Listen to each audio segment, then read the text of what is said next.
الله أكبر.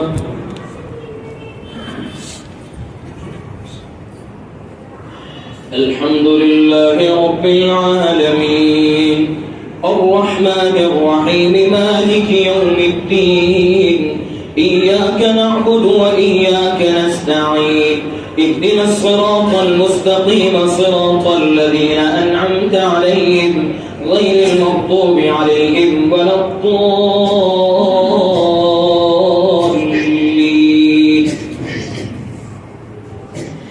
ألم تر أن الله أنزل من السماء ماء فأخرجنا به ثمرات مختلفا ألوانها ومن الجبال جدد بيض وحمر مختلف ألوانها وغرابيب سود ومن الناس والدواب والأنعام مختلف ألوانه كذلك إنما يخشى الله من عباده العلماء إن الله عزيز غفور. إن الذين يتلون كتاب الله وأقاموا الصلاة وأنفقوا مما رزقناهم سرا وعلانية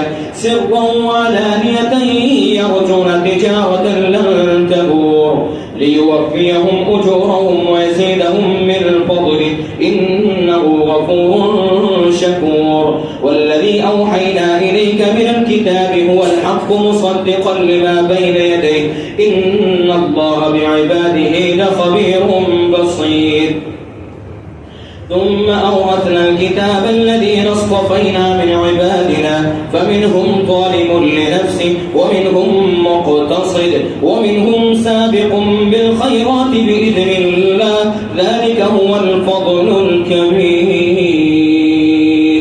جنات عدن يدخلونها يحلون فيها من أساور من ذهب ولؤلؤا ولباسهم فيها حرير وقالوا الحمد لله الذي أذهب عنا الحزن إن ربنا لغفور شكور.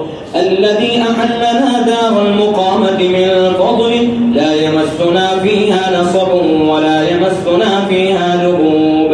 والذين كفروا لهم نار جهنم لا يقضى عليهم فيموتوا ولا يخفف عنهم من عذابها كذلك نجزي كل كفور. وهم يصطرخون فيها ربنا أخرجنا نعمل صالحا غير الذي كنا نعمل أولم نعمركم ما يتذكر فيه من تذكر وجاءكم النذير فذوقوا فما للظالمين من نصير.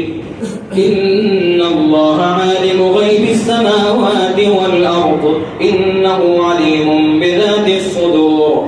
هو الذي جعلكم خلائف في الأرض فمن كفر فعليه كفر ولا يزيد الكافرين كفرهم عند ربهم إلا مقتا ولا يزيد الكافرين كفرهم إلا خسارا. قل أرأيتم شركاءكم الذين تدعون من دون الله أروني ماذا خلقوا من الأرض أم لهم شرك في السماوات أم آتيناهم كتابا فهم على بينة منه بل إن يعد الظالمون بعضهم بعضا إلا غرورا.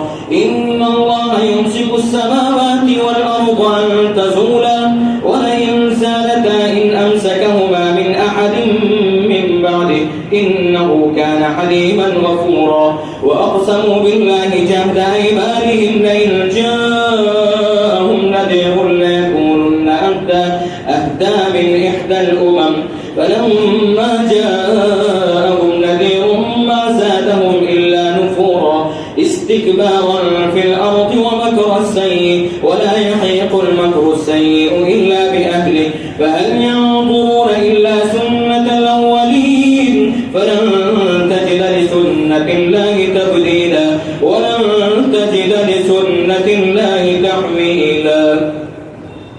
أولم يسيروا في الأرض فينظروا كيف كان عاقبة الذين من قبلهم وكانوا أشد منهم قوة وما كان الله ليعجزه من شيء في السماوات ولا في الأرض إنه كان عليما